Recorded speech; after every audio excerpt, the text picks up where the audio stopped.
Hello everyone, welcome to my channel learn with Moumita. সবাইকে নববর্ষে প্রীতি ও শুভেচ্ছা জানিয়ে আজকে আমি আমার ক্লাস শুরু করছি। আজকে আমি যে বিষয় নিয়ে আলোচনা করব সেটি হচ্ছে পার্টস অফ স্পিচের প্রথম ভাগ, নেমিং ওয়ার্ড বা নাউন। এই নাউন হচ্ছে কি? নাউন হলো একটি নাম শব্দ, যে শব্দ দ্বারা কোনো ব্যক্তি, কোনো প্রাণী, কোনো জায়গা বা বস্তুর নাম দেওয়া যায়, তাকেই আমরা নাউন বলি। তাহলে দেখো আমি এখানে কি লিখছি, এখানে লিখছি ম্যান। ম্যানটা কি পার্সন, এও কিন্তু নাউন। আবার আমি এখানে লিখছি কাউ, কাউ কিন্তু একটা কি অ্যানিম্যাল, ও নাউন।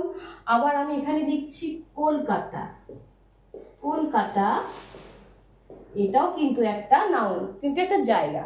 আবার দেখো আমি এখানে লিখছি বল, এই বলটা কি একটা বস্তু, এও কিন্তু নাউন। ঠিক আছে, এই নাউনের কিন্তু মোট 5টি ভাগ। এই 5টি ভাগ কি কি? প্রথম ভাগ হচ্ছে প্রপার নাউন, তারপর রয়েছে কমন নাউন, তারপর রয়েছে কালেকটিভ নাউন, তারপর রয়েছে ম্যাটেরিয়াল নাউন, আর একটা লাস্ট ওয়ান রয়েছে অ্যাবস্ট্রাক্ট নাউন।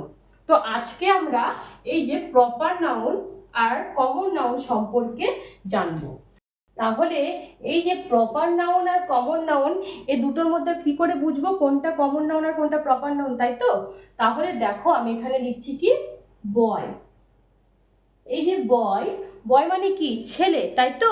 কিন্তু ছেলে এটা হচ্ছে সমগ্র ছেলে জাতিকেই বোঝাচ্ছে।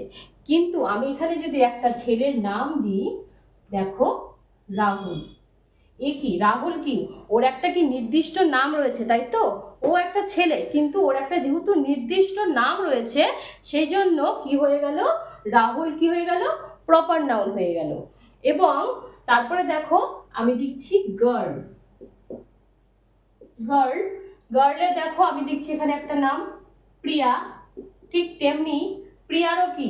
প্রিয়া একটি মেয়ে, কিন্তু ওর একটা নির্দিষ্ট নাম রয়েছে, ওই জন্য প্রিয়া কি হয়ে গেল? প্রপার নাউন হলো।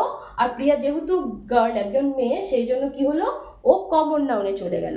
ঠিক তেমনি দেখো এখানে আমি লিখছি একটা রিভার, রিভার মানে নদী। তো নদী তো আমাদের দেশে অনেক নদী আছে, তাই তো? কিন্তু আমি যদি একটা নদীর নাম লিখি, দেখো কি গঙ্গা। এই যে গঙ্গা, এই যে গঙ্গার কি একটা নির্দিষ্ট করে নদীর নাম, তাই তো?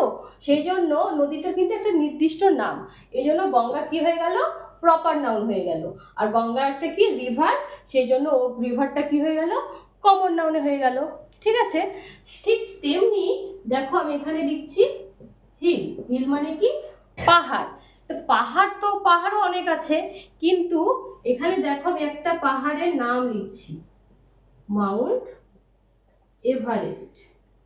এই যে মাউন্ট এভারেস্ট, এটা কি একটা পাহাড়ের নাম, কিন্তু এই পাহাড়টাকে আমরা কি বলে চিনি? মাউন্ট এভারেস্ট বলেই কিন্তু চিনি, অন্য নাম বলে কিন্তু চিনি না। সেই জন্য এই মাউন্ট এভারেস্টটা কি হয়ে গেল? প্রপার নাউন হয়ে গেল। আর এটা কি একটা পাহাড়, সেই জন্য এই হিলটা কি হয়ে গেল? কমন নাউন হয়ে গেল। আশা করি সবাই বুঝতে পেরেছো প্রপার নাউন আর কমন নাউনের মধ্যে পার্থক্য। প্রপার নাউনের ক্ষেত্রে কি? তার একটা নির্দিষ্ট করে নাম বোঝাবে, আর কমন নাউনের ক্ষেত্রে হচ্ছে যেটি সবার জন্য প্রযোজ্য, সেটাই কিন্তু কমন নাউন। আর একটা কথা, প্রপার নাউনের আগে সবসময় কিন্তু প্রথমটা লেটারটা কিন্তু ক্যাপিটাল লেটার হবে। তাহলে আজকে আমরা কি শিখলাম? প্রপার নাউন আর কমন নাউন। তাহলে আজকে এই পর্যন্তই ক্লাসটা থাকছে।